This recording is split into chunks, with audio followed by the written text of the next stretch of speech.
do, what would you do if you were Belshazzar? Well, what does Belshazzar do? Here's what Belshazzar does with enemies all around him and the army on the outside of his gates defeated. Here's what Belshazzar does. He throws a massive party. I mean, a debauched, drunken orgy is what it is. We're not just talking about a little nice get-together. That's what Belshazzar does. And it reminds me of Psalm 10, verses 3 through 6, which you'll see on the screen. Psalm 10, 3 and 6 says, "For the wicked boasts of his heart's desire and blesses the covetous, whom the Lord abhors. The wicked, through the pride of his countenance, will not seek after God. God is not in all his thoughts. His ways are always grievous. His judgments are far above, out of sight. As for all his enemies, he puffs at them." We're talking about the arrogant. The arrogant says in his heart, "I shall not be moved, for I shall never be in adversity." That psalm perfectly describes King Belshazzar in Daniel chapter 5. So let's read the first 4 verses of that chapter, and we'll see here what I call the decadent king. The decadent king.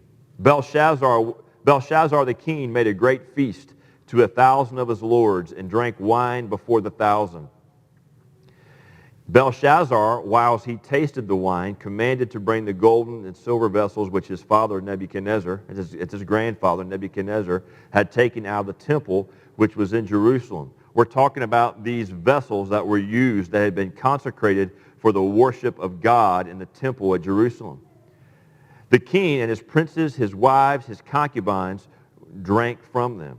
Then they brought the golden vessels that were taken out of the temple, the house of God, which was at Jerusalem, and the king, his princes, his wives, his concubines drank in them. They drank wine and praised the gods of gold and of silver and of brass and of iron and of wood and of stone.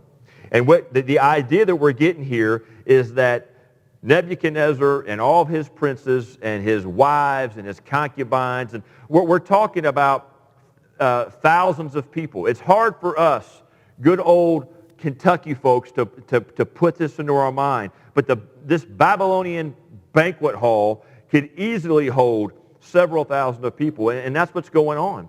And when you think about this massive army that had encircled the city, you say, how on earth could this guy behave this way? Well, he didn't think he had anything to worry about. The city of Babylon, archaeologists and historians tell us, was about 15 miles square. The city of Babylon had walls that were almost in every place 300 to 350 feet high.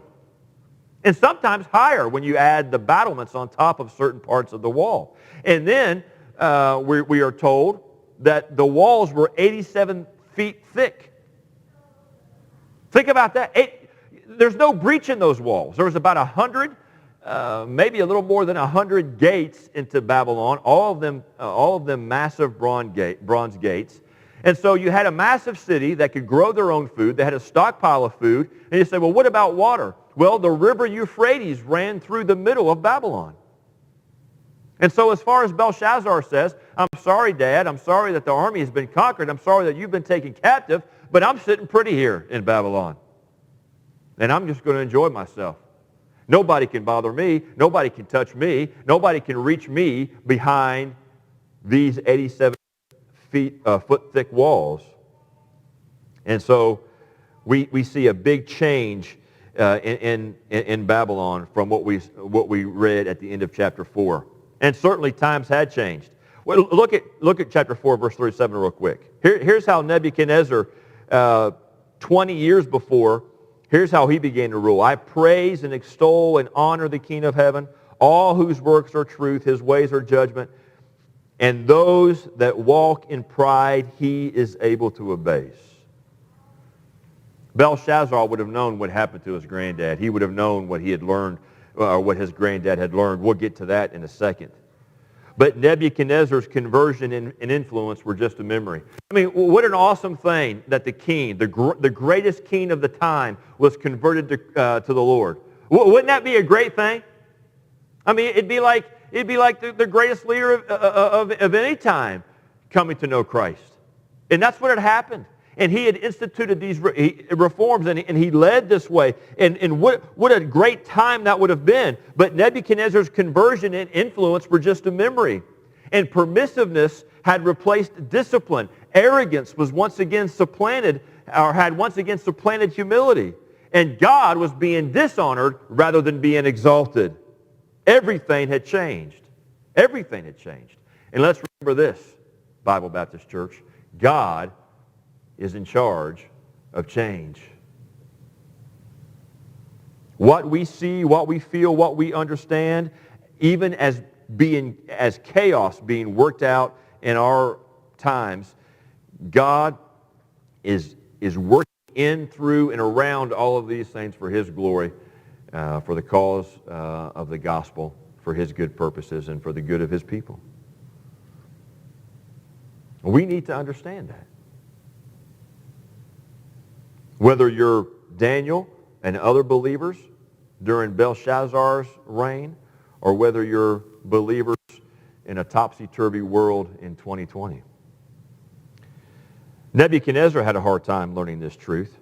And you see that all through the first 4 chapters of Daniel. You especially see that message repeated in chapter 4. I'm not going to take you back through it, but if you look at verses 17, 25, and 32 of chapter 4, Nebuchadnezzar is reminded all this that's going to happen to you when you think you're an animal is going to happen so that you know that the Most High reigns and rules in the kingdoms of men. So this should remind us, beloved, this should remind us to not get overly excited when change happens in our favor. You know, when we see positive things happen in the culture, we say, oh, we can get overly excited about those things. And it also teaches us to not get supremely depressed when we see things changing in the opposite direction. Because our God is sovereign over all the changes. Psalm 119, you can turn over there with me if you want to. I want to read this. Psalm 119, verses 89 through 91. Teaches this. We need to be increasingly committed to our God, who is sovereign over all the changes in the world, and increasingly committed to His Word, which commands the change and which doesn't change. Psalm 119, verse 89 says this: Forever, O Lord, thy word is settled in heaven. Thy faithfulness is unto what? All generations. Thy faithfulness is unto all generations. You have established the earth, and it abides. They continue this day according to thine ordinances, for they are all your servants. You know, there were no limits to Belshazzar's excesses. I'm not going to catalog them and try to be sensational. I don't want to take the time to do it, and I'm not trying to titillate you tonight either. I just want you to understand it's as debauched and as decadent as could be. There was no limit to his excesses. He dishonorably used that which was consecrated, which was dedicated to the use and worship of God. And this decadent king was about to become the debilitated king. Look again in chapter 5 of Daniel, and let's pick it up in verse 5. In the same hour that he was abusing these vessels of worship in a lustful, licentious way, in an idolatrous way, in the same hour came forth fingers of a man's hand and wrote over against the candlestick, the area that was lit up, upon the plaster of the wall of the king's palace. And the king saw the part of the hand that wrote.